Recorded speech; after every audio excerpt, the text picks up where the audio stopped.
Hello guys, mga kasiko, andito tayo ngayon, paalis pa lang tayo, babiyahe tayo ng Naga City.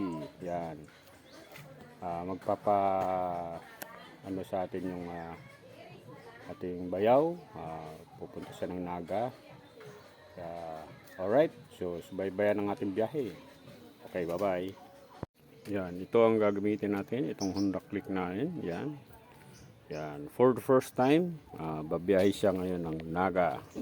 Dapat noon pa ito na ginawa na bumiyahe siya ng malayo para ma-break in, pero ito medyo late ng break in niya. Kaya yan, ang gagamitin natin yung Honda Click ng aking anak. Yan, punta kaming Naga, parang late break in.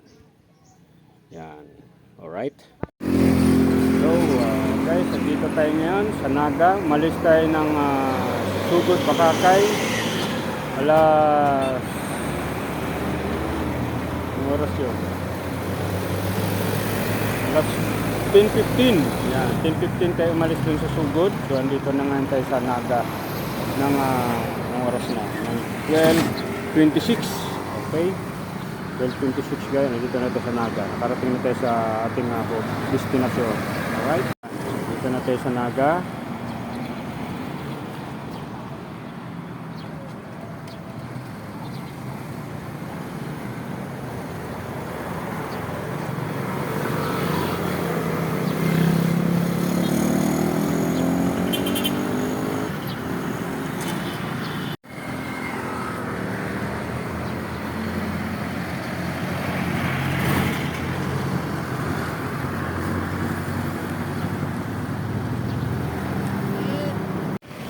Umalis po tayo ng Sugod, Bakakay ng 10:15. So andito tayo ng